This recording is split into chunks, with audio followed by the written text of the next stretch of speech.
11 of the top 100 arms countries in the world are based in Britain. 5 Gulf states and Emirates rulers were trained at the Royal Military College in Sandhurst, Britain. Huh? Do you trust any of those people being trained by the imperialists in this country? Okay, so let me sort of conclude with my what my political argument is. Essentially, I'm saying you cannot trust the British politicians. It doesn't matter what party they're in, Labour, Conservative, Lib Dem, you cannot trust them.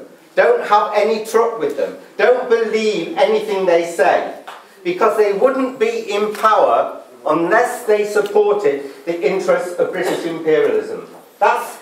They're only tolerated. The Labour government got in power because Blair, even more than the Tories, was prepared to put forward the interests of British imperialism.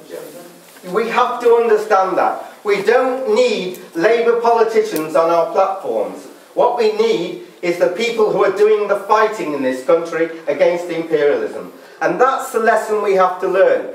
In the Stop the War movement, and I'm glad its position has changed in relation to imperialism, but in 2003, I remember going on these massive demonstrations and listening to speakers like Kennedy from the Lib Democrats, who's an imperialist.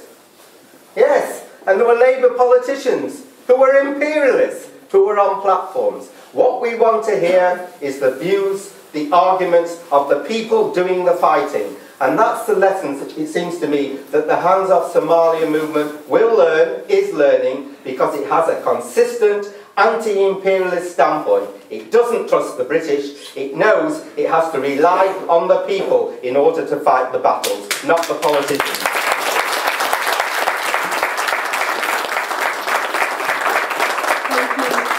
Come get that from me.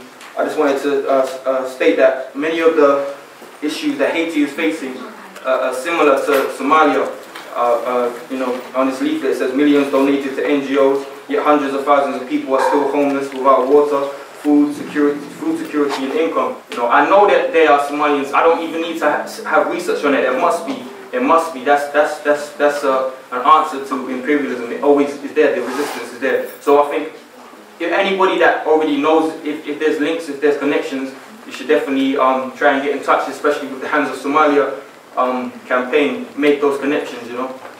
It will be a great reference to have in terms of referring back to Somalia. This is the alternative. You know, I know Anthony over there said it's not our role, it's the Somalians' role. So let's make that connection with Somalians that are taking that role. Yeah, that's what I want to say.